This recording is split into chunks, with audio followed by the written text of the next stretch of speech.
this stereotypical view of gamers, part of our job now is to actually dismiss that myth. And we've never met Mark, but a lot of the stuff that Mark was talking about, we've actually started to implement.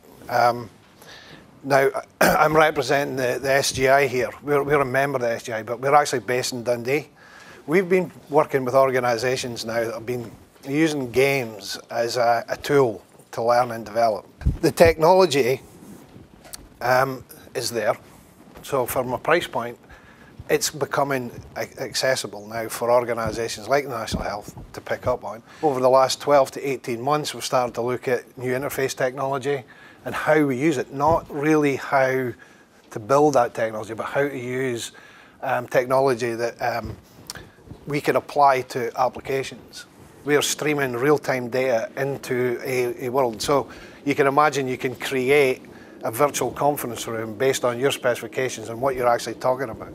But what I can tell you, in 12 months' time, you'll see a lot of applications where instead of going on to the internet, instead of going into a sort of web page, you'll go into a 3D virtual environment and you'll be incentivized to buy or even order within that world.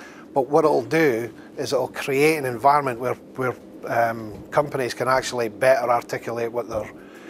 Now, connect that with things like Facebook, and I know this is going on, is people will actually become sort of virtual call centres to help people find products or fix service. So nothing to do with health, but just giving you an idea of how games technology has been positioned over the last couple of years. A couple of examples, and these are from the British Medical Journal. Mark again talked about using games for different well-being. Using games to actually, some of these games actually to distract the players from the pain sensation. EQA is a lab based in Glasgow, and what they do is they focus on quality assurance for drugs.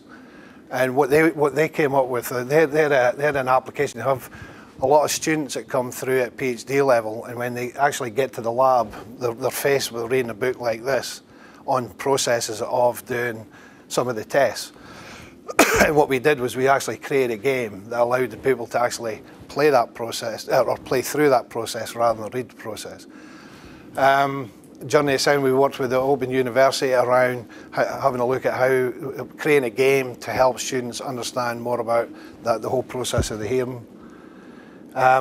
We actually worked with Abertay 2 years ago, and again using games technology to look at how we could reduce the spread of MRSA within Nine Wells Hospital.